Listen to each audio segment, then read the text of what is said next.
విచారం ఏమిటంటే, దురదృష్టం ఏమిటంటే, ఈరోజు అమ్మా నాన్న బ్రతుకున్నప్పుడు అన్న తమ్ములు అక్క చెల్లెళ్ళు చాలా ఆప్యాయంగా ఉంటున్నారు, చాలా అనురాగాన్ని పనిచేసుకుంటున్నారు. ఫంక్షన్ వస్తే పిలిస్తే అందరూ వచ్చేస్తున్నారు, అమ్మ నాన్నతో ఉంటున్నారు. కానీ అమ్మ చనిపోయిన తర్వాత, నాన్న చనిపోయిన తర్వాత అదే ఆప్యాయత, అదే అనురాగము ఎంతమంది కొనసాగించగలుగుతున్నారు?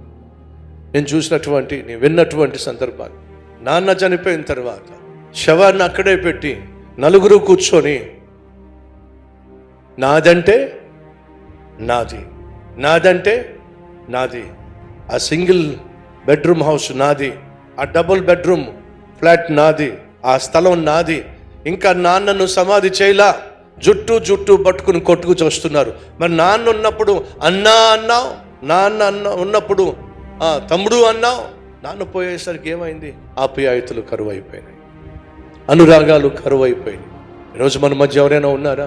అమ్మ నాన్న ఉన్నంతకాలం చాలా చక్కగా మీ చెల్లితో మాట్లాడావు, అక్కతో మాట్లాడావు, అన్నతో మాట్లాడావు, తమ్ముడితో మాట్లాడావు. నాన్న పోయిన తర్వాత, అమ్మ వెళ్ళిపోయిన తర్వాత ఆప్యాయతలు ఎందుకు కరువు అయిపోయినాయి?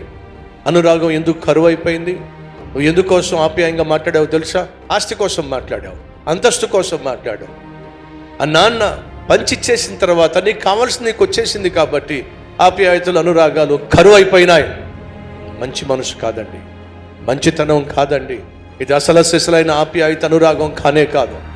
ఒకవేళ ఈరోజు మనలో ఎవరైనా ఆస్తిపాస్తుల విషయంలో కాస్త తేడా వచ్చింది అని చెప్పి పైకి మాట్లాడుకుంటున్న, పైకి ప్రేమ అనురాగాన్ని కనపరుస్తున్న, లోపట మాత్రం ఎంతో కొంత అగాధాన్ని కలిగి ఉన్నట్లయితే వినండి, ఆస్తిపాస్తుల కంటే ఆప్యాయత అనురాగము బహు విలువైంది.